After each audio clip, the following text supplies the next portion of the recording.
So tell me, Cindy, bitch, what is this? Ha. Are you selling nudes? Fuck up a bag, sis. So kind of an enigma. Pop, lock, and drop it in a hand. You know what I'm saying? Sometimes we black out and don't blame us. And we don't. Okay, well.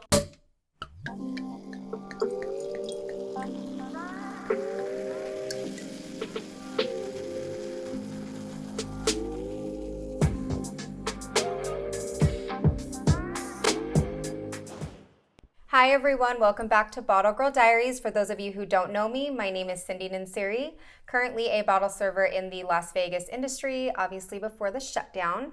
Today we have the pleasure of meeting with the beautiful Dani. What up, y'all? Yes. But before I get started, please take a moment to keep it cute and subscribe to the channel below so that you don't miss out on next week's episode. Well, everybody, this is Dani. Hey. Yes. Hey. I'm just so proud of you. I just am like watching you and I'm like, look at this little glow up right in front of Stop me. it. Ooh, girl, I see you. Stop With it. your cheetah print. your studio setup, I'm girl. dead. This is Mr. Gray, our background. Love it. He's keeping it cute today. Love it. Dani and I work together at XS, so she Yes. is currently an XS Angel. Yes. But we'll get into that. I want you to tell me about yourself and your nightlife experience, you know, where you've worked. And yeah, so let's go there. I'm kind of an enigma. When Oh my God, I'm kind of an enigma. Like when on Bad Boys 2, when Will Smith. I actually have never seen it, so I'm not even. What? Yeah, I'm not like one of those movie chicks that's like knows all the fucking. Like I'm like, you remember that one part when she said that one thing and it was funny and we all laughed? Like I don't know. That's not you. Okay, go ahead. Sorry, girl. Yeah. Okay. So I'm kind of an enigma. No. I moved here a long decade ago, and I auditioned at Privé, and I really wanted XS. Where was Privé at, though? Privé was at Planet Hollywood, I think it was. Okay, is that the song that they rap about when they like, we shut down Privé? Yeah, really? yeah, What does that mean? I need to know. What? Oh, what like, did that? Why did they shut down? Yeah. Girl, I think that was a scandal. I don't know if I was supposed to talk about that or not, but there's just a lot of like, you know, drugs and stuff going on that shouldn't have been illegal stuff. And so, you know, they shut them down. They got caught. Oh, shit. Okay. Feds was after him. Yes. So, yeah, I really wanted XS. I had a friend that worked there, and he was like, well, we just opened. It just had opened at that point. Yeah. Which was, what year did XS open? I want to say it was 2000. Oh, you're messing with me. 2008, I want to say. Something like that. Okay. 7 or 8. I want to say 8. But I got out there in February. January, they'd already popped. Open. So they had a full staff. They weren't looking for any bottle girls. And my friend was like, oh, we need one more go-go dancer. I was like, perfect. I'm a dancer. I'll go dance. Like, at least I get my foot in the door. So the audition wasn't for 2 weeks into when I had moved there. Okay. And I needed a job. I was like, I had enough for like 1 month's rent. That was it. And a little bit of food. You had more than me, girl. I moved out here with a negative bank account. I ended up negative. I had to borrow money, so I feel you on that one. Yeah, I ended up with a negative bank account, and I moved out here with $800 cash. And I slept on a damn air mattress. Girl, the struggle is real. Yes. I have a similar story. Yeah, so I auditioned at Privé. They were hiring for go-go's as well. I got it, worked there for 2 weeks, and then got the audition at XS, and the rest is history. I started at XS, quit Privé. Okay, let me ask you this, because you've been in the industry longer than I have. When you started, were you guys doing a tip pool, or were you guys taking home your own tips? When I started being a bottle girl? Yeah.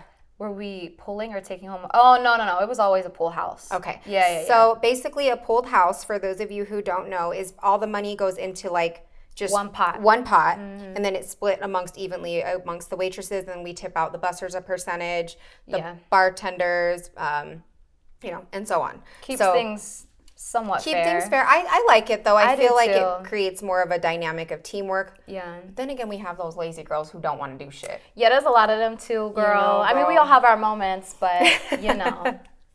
Yes. So, well, that's a cool story, I think. Like, I love that you said you really wanted XS, because before I moved to Vegas, I knew I always wanted to work at Excess too. Really? Yeah, it was like one of my first clubs that I went to, and obviously I'm friends with Jared Garcia, and he always would put me, you know, at tables, whether, you know, it was like athletes or celebrities. So girl, I just loved it, but I just loved the vibe there. Yeah. You know what I mean? And I just remember the old Tris days. So for those of you who don't know, girl, Tris, yeah, many Tris drunk was nights. the days. So yes. Many drunken blacked out nights. all I can remember about Tris is always being drunk. So so basically you don't remember Tris because you was drunk. All I remember is that damn waterfall. The waterfall. The That's it. That's all anyone ever remembers. Yeah. So let me ask you this. If the industry, you know, you're obviously working back at Excess, so what's it like? I mean, what is Excess like working there? Yeah, like right now during this time. Oh, right now it's fucking weird. Yeah. Like it's really weird. I think everyone has a different maybe perception or opinion on how they feel right now, but me personally, when you've been in this industry, I mean, I've been out here grinding for 12 years nonstop, like working. I put in the years, you know? So for me, I'm really enjoying the break. I ain't gonna lie. Yeah. Like to actually have a summer where I'm not like sleep deprived and like anorexic because I have no time to fucking eat. I'm like shoving like whatever I can get in my mouth before work, like crazy schedule. Yeah. Literally night owl. Like it's impossible to have a thriving life. So it is. It's been so nice hard. Break. Yeah, that's good though, and I'm glad. And I know that you've always been like such a hard worker, which is obviously why I admire you. Thanks, boo. I admire you. Not just that though. You know, you keep it cute. You know, keep it real cute. So let me ask you this: in your perspective, before you moved to Vegas, like how did you perceive bottle girls? Like, what was your stereotype? Because I feel like this is a funny question, and some are good and some are bad. But before you became a bottle service girl, what was your perspective? I definitely had an opinion, and I thought that they were all like just hella bougie assholes. Like some bitches, huh? Just bougie as fuck. Like, oh my God, you got water on my fucking Louboutins, or like my purse. Like, I always thought they were the dumbest bitches, like real talk. Yeah. I was in this mode when I moved out here. I hung out with a lot of B-boys, and I was like B-girl, and I thought I was so cool. I always wore like kicks. My hair was really short, fire engine red, like tips, bang straight up. Like I was a hot mess, bitch. And I like didn't believe in heels. I didn't believe in dresses. I was like, I'm not gonna dress like these hoes. I'm never gonna be these hoes. And here I am, one of them hoes. And now she is. And now I'm like, bitch, get your water off my motherfucking bag. No, I'm kidding. When that money come in, girl, shit, you know. You're like, oh, I get it. There's asshole waitresses and there's cool waitresses. I'll be the cool waitress. Yeah, but one thing that I will say is this: along with the glitz and glamour, a lot of bullshit comes with it. Like a ton of bullshit. Keeping in mind that we clock in at like, okay, let's say the club opens at 10 p.m. And we're clocked in by like what, 9 p.m. usually. Yeah. And we're in heels already, and we have the uniform check, the lineup, and then the club closes at 4 a.m. But Hopefully. But we don't get out of there until like 6, 7 a.m. The sun's coming up. So needless to say, definitely bottle girls can be bougie, but I do think that in general, we do work very hard for our bag. Yeah. We work, so basically we work. And it's not easy. It's not easy work. It's okay. Yeah, it's not easy. Yeah, it's not easy work, and we deal with a lot of shit. And we work those nights, and we come out and like the sun's up, and we don't get to have our weekends and our holidays, our grind days. We don't get holidays. Like your New Year's to party is our grind, our money. It's just it's such a crazy concept that I don't think people get. So what would you say is your most favorite and your least favorite thing about our job? Oh, this is so fun. Yeah, my most and least. Oh, these are good questions. Well, I gotta think about those though. My favorite part of the job is, I mean, I work in a 5-star, 5-diamond, amazing fucking place. Right. I mean, it's like every bottle girl or moving to Vegas to make a lot of money girl's story's dream. Yeah. You know what I mean? That's like the top place. That's true. And they have a consistency over time of just really showing their class, you know, and how well that they do things. Like they can't lose, I feel like, you know? So my most favorite is just having that experience. I mean, feeling a part of a company like that amazing is pretty dope. Yeah. Not to mention, like, all the celebrities are there. Like, everybody who's dope is there. Like, that's true. And my ultimate favorite is the money. Girl, the money. That's why we here to make fuck up a bag, sis. Least favorite part is dealing with drunk assholes, which is basically the job. We have to. It's so weird. Like, it's a love-hate relationship, I feel like. I agree. Depending on your mood, too. Yeah. And depending on their attitude, you know. Yeah, definitely. So don't come in and be an asshole to us. Yes. So I wanted to ask you, like, I feel like, you know, just like me, like, we're considered extra, you know. But I also see, like, a businesswoman and a hustler in you. So what other things do you have going on? Yes. What other things do you have going on besides, you know, working in the industry? Because I feel like we're more than just bottle girls. You know, a lot of us, like, if you have a hustle mentality, you know that, like, we're always going to be trying to dip our hands into other things. Well, if you're smart, I know that there's a lot of bottle girls that don't have that mentality. I will say, I feel like there's kind of two different breeds. I feel like there's the breed that has this influx, like this cash is coming in, so they feel like it's never gonna end, and they don't prepare for life after this because it does end. That was me for the first 2 to 3 years. Was it? Absolutely. You was just wilding. And then I hit rock bottom. When I, after, okay, so kind of like sob story. So I worked at Let's Excess. Go deep, girl. Let's go deep. Danny and I worked at Excess together in 2017. Super cute. We kept it real cute. Okay. I was a seasonal, and I think I did pretty well in sales there. Yeah, you was killing it to me. I thought you were doing good. But for some reason or the other, A, I didn't get kept on, and B, I didn't get brought back. And that really hurt. That was difficult It for you. was very difficult for me because I had made so many good friends there. When, you know, you are one of them, Spinelli's one of them. And I didn't understand why there's several rumors as to, oh, you dated this person, don't shit where you eat, blah, blah, blah. Really? This executive I never didn't. Heard that one. Yeah.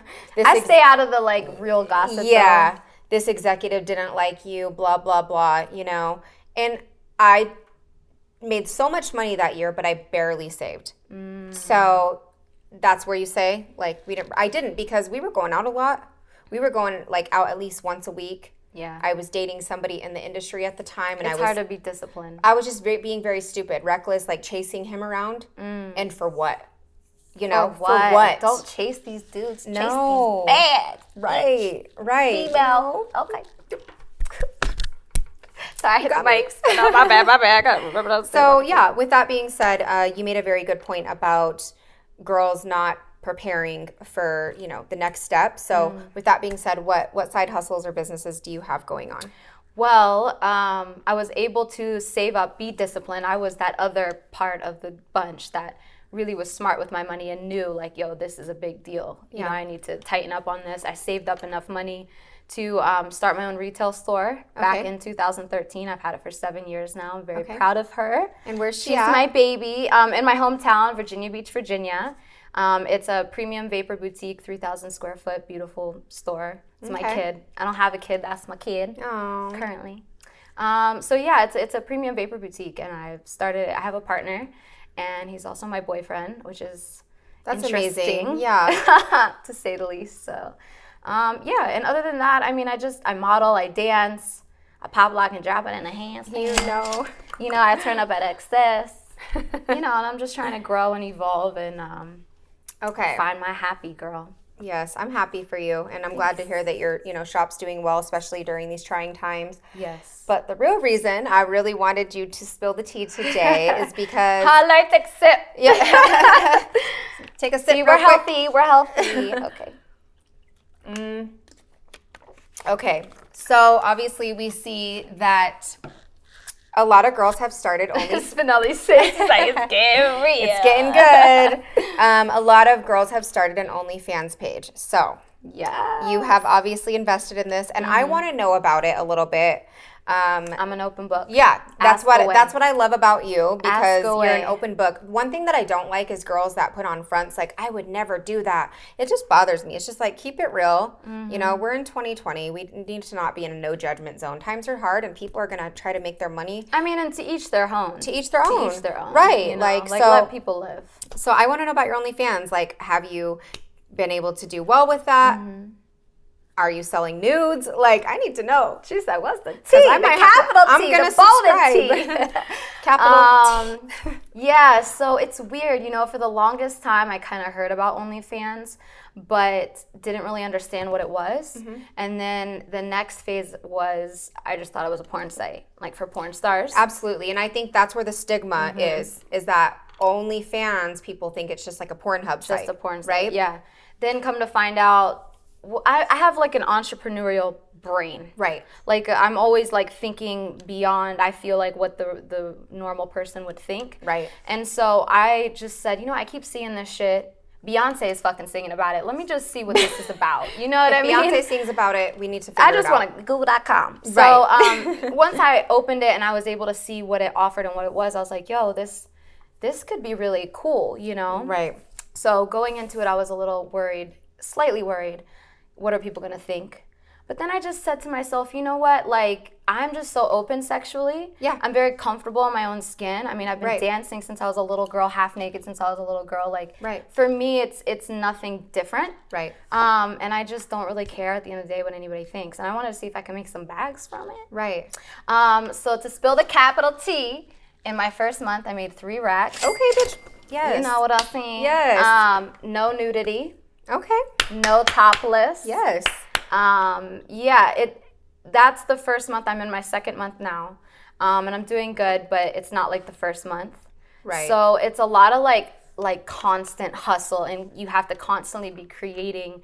Right. So yeah, it's interesting. I will say I'm gonna be completely honest because I am so sexual and like just like that, you know? I love it. It's really hard once that money comes in though. Like to see what you are willing to do to make more money. You really find out like what are your real boundaries. Girl, I will get butt ass naked if you freaking Venmo me. If you PayPal me $10,000, I will get butt ass naked. I swear. I'm probably gonna get hit up now. Like, why isn't Cindy? If you can get her, I'll send you some money. I had this guy tell me like, you can be my manager. Literally, he said, I will give you $500 if you could get Gia on. My friend Gia.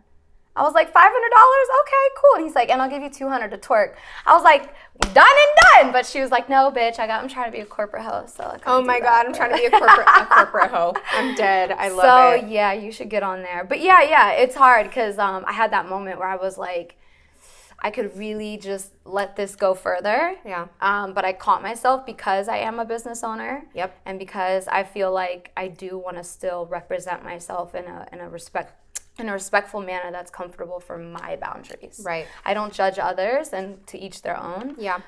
So sometimes I dabble in my lives. I might get a little, oh, there's an areola. Oh yeah, there's a nipple. 2K. But yeah, cha-ching. I'm not like topless. I'm not showing titty. Like I'm not pussy out. None of that shit. Yeah. No. Keep it cute. Yeah, keep it like real you cute. like to say. I mean, I feel like for you, the reason why you're so respected is because thanks, you're very out there at the same time, but you do hold that certain standard about yourself. And I think that like, okay, so this is what somebody told me was basically that like we embody sexuality. So basically we can put out as much sex appeal and sexuality as we want, but we also give that. I see you waving. No. She said we could control it. We can control where our pussy goes. Hey, it is about OnlyFans. We gotta get a little sexy. It's getting hot in here, girl. But what I'm saying is you exude that sexuality, but you also embody like I'll give you a little bit, but you ain't touching type thing. And I think that's the respect that, you know, I have about you. Thanks, girl. You know, but we know when to turn up and we know when to turn down. Yeah. You know what I'm saying? Sometimes we black out and don't blame us. And we don't just, if we... I'm just being real. But we learning, we growing and evolving. Yes, if we black out, you know, no judgments. But before we go, do you have any questions for me or, you know? Yeah, girl, you know, I'm all about female support and other females and shit. We ain't on no hater shit over here, hoes. I smoked too much weed before I got Oh my God, here. I love her. No, my eyes was like hella chink. But You're also... Yeah, so I see you glowing up over here. I walked in the whole set. Y'all had me signing motherfucking model release forms and shit on a motherfucking iPad. Spinelli had no idea this guy does fucking videos. Gonna hook my shit up now. But tell me, how did this get going? Like, I didn't even really know that this was happening. I'm like, where my blinders were on. I had no idea. So tell me, Cindy, bitch, what is this? How did you start Bottle Girl Diaries, and how did you and Spinelli link up? Okay, well... Did you hear my knees crack? Bitch, I'm old. Bitch, I'm out. That's my bad leg, bitch. I pulled that muscle doing the splits. So. Oh my God. Okay. Well, so I will say this. Bottle Girl Diaries was originally supposed to be a book. And that was back bitch, you was gonna do a book? Yeah. Who's grown in this bitch? Okay, cheetah print, I see you, baby. Over here shining. I'm a cheetah girl today. So in 2000. I know, I'm fixing my bangs. Like, oh shit, my lashes. Okay, focus. Okay, well. So tell me, how did this begin, girl?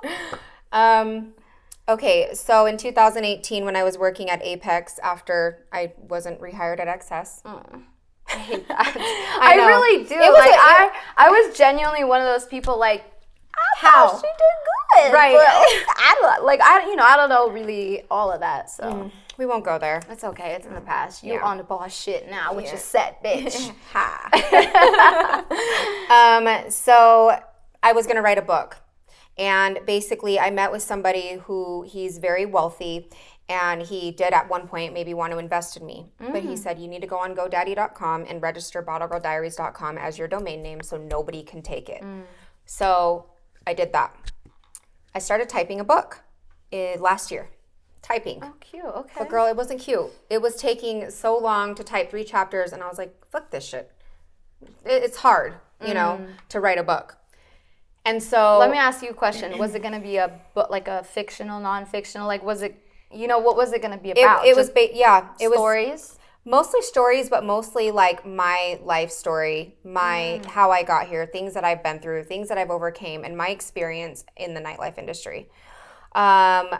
But I just couldn't click for me for some reason. Then I started working doubles last year. I worked at Jewel and Daylight last year. So when you're working doubles, you have no time for anything else, obviously. Yeah. But I still had the domain name registered. So fast forward. This always stuck in the back of my head. And Spinelli, obviously, and I met at XS because Spinelli was a juice boy, XS buster there. So we became just really close friends. And he knew about this idea of the Bottle Girl Diaries when I wanted it to be a book. And I'm a very private person.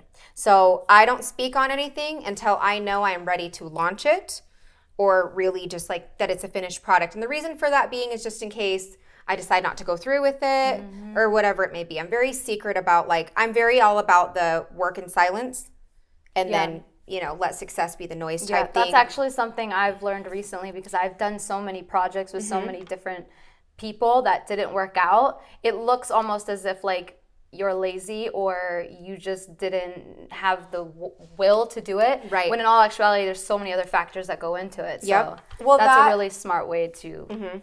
And I'm going to be honest, I don't trust people. I don't trust a lot of people with my ideas because you don't know who will take that idea and run with it the next day. You know what I'm saying? So I kept it very quiet. That's good. The whole time. So during quarantine, I had talked to Spinelli and I said, hey, I think I want to do a podcast.